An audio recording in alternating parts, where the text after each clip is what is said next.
Raríssimos, raríssimos, raríssimos. René de Paula Júnior falando em mais um episódio móvel, né? Literalmente móvel, mobile, aqui do Roda e Avisa. O Roda e Avisa, para quem pegou carona aqui e está convidado a sentar na janelinha, claro, é um podcast que existe há 15 anos, com talvez 900 e tantos episódios, é por aí, né? O Roda e Avisa está aí rodando, sempre mais ou menos nesse formato.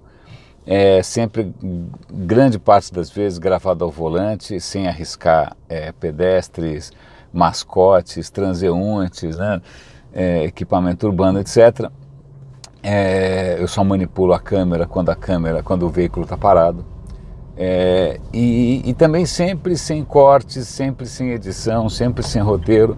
Na verdade, é como se eu estivesse convidando você, se eu estivesse conversando aqui com um passageiro.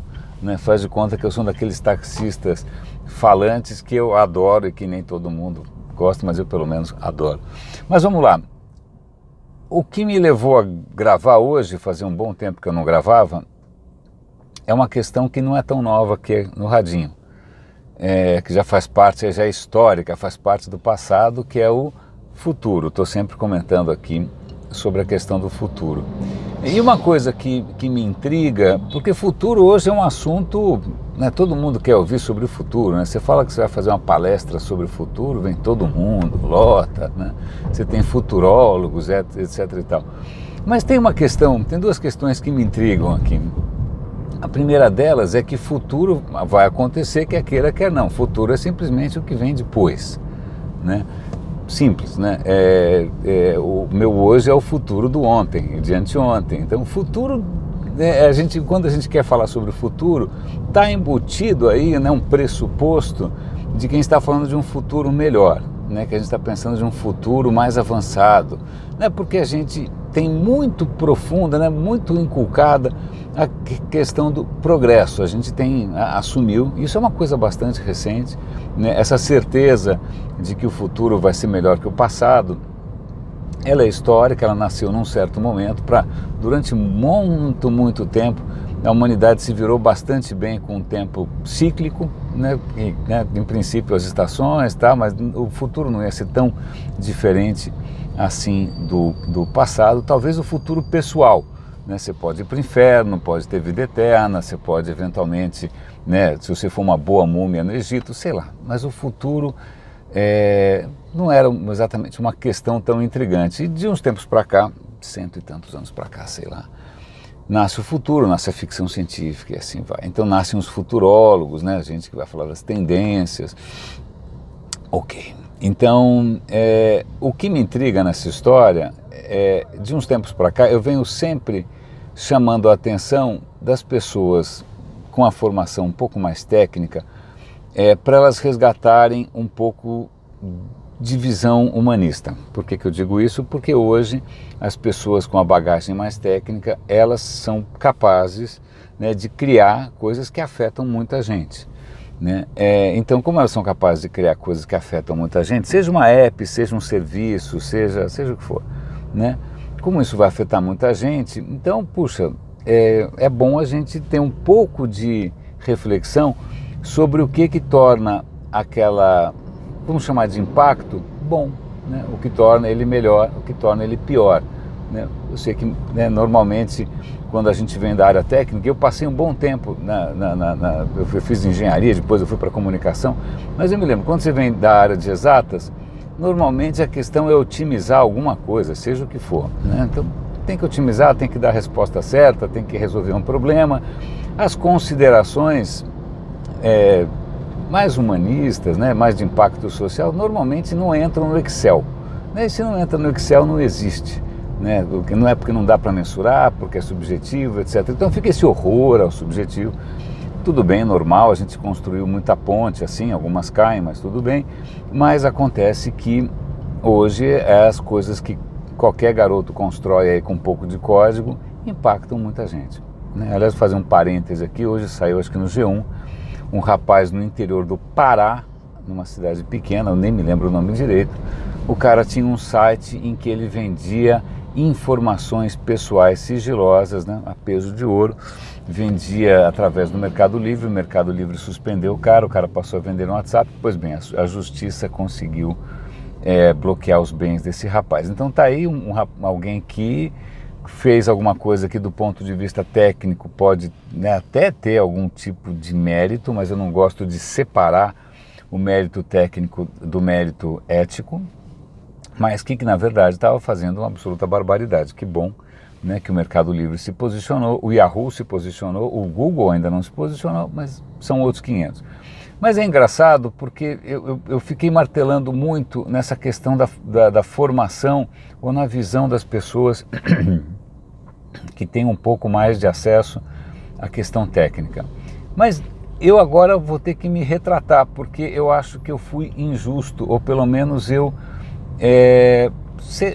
acho que eu comi bola. Falando tecnicamente, eu acho que eu comi bola, e eu explico por que eu acho que eu comi bola. Vamos pensar, por exemplo, nessa história do rapaz que fez um site para vender dados pessoais de Deus e o mundo. Ok, isso foi alguém técnico que, né, atravessou, aí, cruzou uma linha vermelha em termos de ética, inclusive de lei, né? A questão é, e quem compra? Né? Para que esses dados eram usados? Né?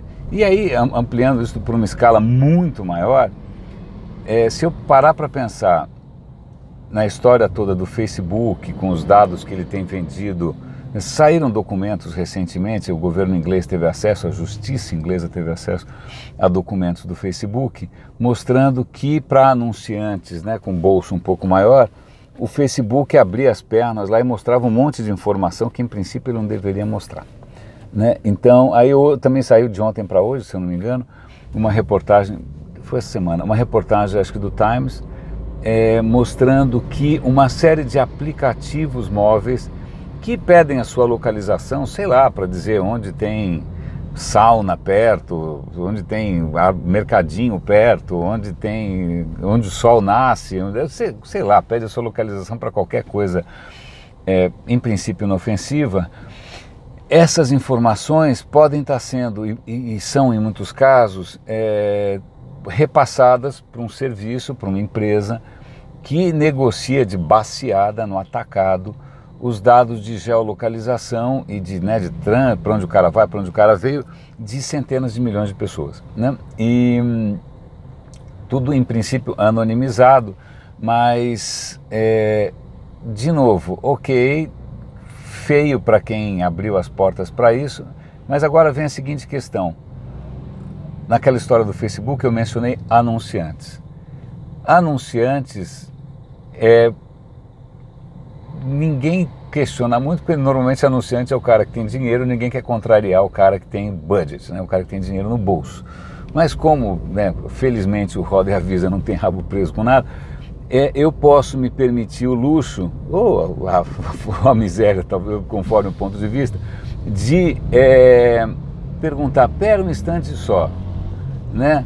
O anunciante, que em princípio, né, deve ser um profissional de marketing, deve ter ali alguém que fez comunicação, que em princípio teve uma formação, digamos, de humanas, esse cara, se eu não me engano, ele deve ter tido aula de ética em algum momento. Eu lembro que eu tive. Aliás, eu tive aula de ética até na engenharia. Ninguém levava, eu não levei muito a sério, mas tinha, né? Ninguém estava muito feliz, né? Todo mundo louco para matar aquela aula, mas tinha. Mas a questão é, eu estava aqui sendo especialmente duro, né, cobrando especialmente mais do pessoal da área técnica, mas agora eu vejo a seguinte pergunta, pera um instante só, os caras estão vendendo porque vale? Vale porque alguém paga. E quem paga é anunciante, né? E quem paga é quem está fazendo campanha, seja a campanha política do Trump, né, seja anúncio de sei lá do que, de Maria Mole, tanto faz. A questão é que o mercado existe e assim como no narcotráfico, se tem os dois lados da moeda, né? A questão é que a mercadoria só é valiosa, os nossos dados, por exemplo, porque alguém compra, né? Se ninguém comprasse, né, se as pessoas todas falam, pô, eu não vou consumir porcaria, né, eu não vou envenenar, etc e tal, essas coisas não valiam nada. E aí fica a minha questão. É lógico que não estou propondo aqui uma bendita caça às bruxas, claro que não. Né? Se aqui, sobretudo no país que a gente vive, no Brasil, se fizer uma caça às bruxas com pente muito fino, ninguém escapa, né? Ninguém, né, tem assim uma absoluta, né, inocência, ou ninguém, eu não sabia não, todo mundo ali de alguma maneira, ou muita gente pelo menos, para não ser injusto, para não generalizar demais, mas, né, conviveu com esquemas talvez um pouco duvidosos, o que talvez hoje ninguém se orgulhe, né? Isso vem desde remuneração de agência, vem desde campanha política, vem desde onde vem o dinheiro, bom, e assim vai. Mas a questão que me pega aqui de novo, como garantir que o futuro seja um futuro melhor, né? Eu estava aqui achando que era mais uma questão de ter mais humanidades ou menos humanidades, né? O cara estudar, sei lá, fala aí, ética na faculdade, mas agora eu estou vendo que, em princípio, isso não é necessariamente a chave, né? Talvez o que aconteça seja simplesmente a partir de um certo ponto isso ficar feio. E aí tem um fenômeno extremamente intrigante para mim. Eu lembro de ter visto um cara uma vez tentando analisar essa história. A questão é a seguinte: escândalo, né? Quando alguma coisa vira escândalo, fulano seja lá o que for, né? Beltrano roubava, agora é um escândalo, meu Deus. Quando você vai ver, né, no dia anterior, na verdade todo mundo sabia, mas tanto faz, todo mundo faz de conta que não sabe. De tudo, de todos os tipos de coisas bizarras, todo mundo sabia ou suspeitava fortemente, mas deixa para lá, deixa quieto.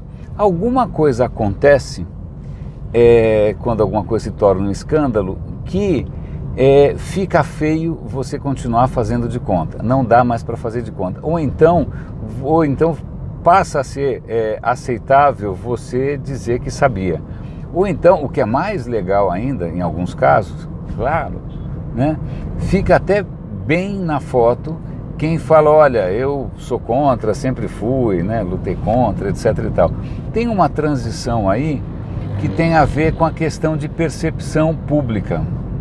Hoje mesmo eu estava lendo o Estadão, a versão impressa. Eu tenho muito carinho pela versão impressa, pasme, eu gosto da experiência tátil, eu sento com a minha mulher de manhã, a gente lê no jornal, é um ritual, né, doméstico.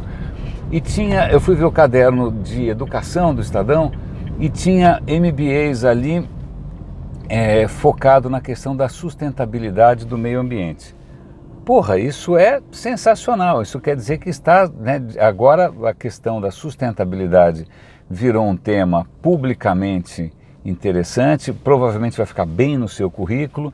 Isso quer dizer que vão surgir cursos, vão surgir prêmios, isso provavelmente vai mudar o comportamento de uma nova geração, né, que já vai talvez crescer achando que isso é um tema que não é descartável, né? Foi um trocadilho sem querer. O meio ambiente não é descartável. Mas também talvez faça com que a geração anterior, que de repente era relapsa, ou era cúmplice, ou era realmente culpada com relação a uma série de abusos, ela mude o comportamento simplesmente porque deixou de ser aceitável. Talvez essa história do que é aceitável socialmente, sim ou não, né, daquilo que pega mal ou pega bem, talvez seja um motor, né, talvez seja uma maneira, né, de você promover um futuro melhor, não necessariamente mudando as pessoas profundamente, porque cada vez mais eu desconfio que as pessoas não mudam tanto assim, né? Não mudam tanto, não são capazes de mudanças tão profundas, né? Mas o que acontece é que elas controlam o seu comportamento porque mudou o contexto. Então, o que eu tenho percebido, isso também é bastante interessante, é que eu venho batendo nessa tecla da ética faz um tempo razoável, né? E isso não só teve um impacto bastante visível né? Eu paguei um preço bastante alto por isso, porque de uma hora para outra ninguém te chama para os eventos, etc e tal, mas aí, porque você está fazendo marola, né, com práticas que mesmo sendo antiéticas, fazem parte da, entre aspas, regra do jogo, né? Mas alguma coisa está acontecendo de uns tempos para cá, e que muito me alegra, que essas regras do jogo, seja o Trump agarrando a mulherada, seja o desrespeito com o meio ambiente, ou seja, o que for, estão se tornando menos aceitáveis, né? Então não pega bem, né? E o fato de não pegar bem, de uma hora para outra, tem aberto mais espaço para que eu fale a respeito. Eu tenho feito uma série de palestras sobre impacto, sobre ética, sobre reflexões, sobre as regras do jogo, como é que a gente... Mas eu acho que o grande aprendizado para mim aqui é o seguinte: eu acho que eu estava sendo simplista, eu estava colocando o ônus dessa história só em quem cria, não necessariamente em quem compra ou em quem vende, né, soluções. E também eu acho que tem uma mudança aqui que vale a pena assinalar, que é eu estar reconhecendo que simplesmente o que talvez esperar que as pessoas de uma hora para outra, né, uma reforma íntima, eu acho bem difícil, eu acho muito lento. Mas se a gente simplesmente mudar, né, as regras do jogo, o que é aceitável, o que não é, né, e o que é importante, o que de repente pega bem no currículo, né, eu acho que devagarinho a gente consegue mudar o mundo. Um cientista, acho que foi o Wolfgang Pauli, já disse uma vez, que a ciência avança um velório de cada vez, né? Você precisa esperar que uma geração inteira, cabeça dura, morra para que a ciência avance.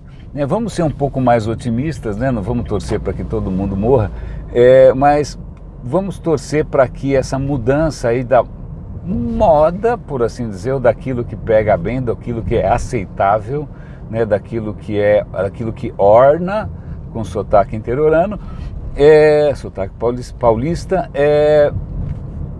traga um futuro que a gente possa considerar melhor, o que pelo menos eu considero melhor. Agora que fica a questão para você, o que você considera um futuro melhor. Espero que não seja só bater o bônus e bater a meta. Não está funcionando. Raríssimos, grande abraço, muito obrigado pela atenção de vocês. O carro parou e o Roda e Avisa para por aqui também.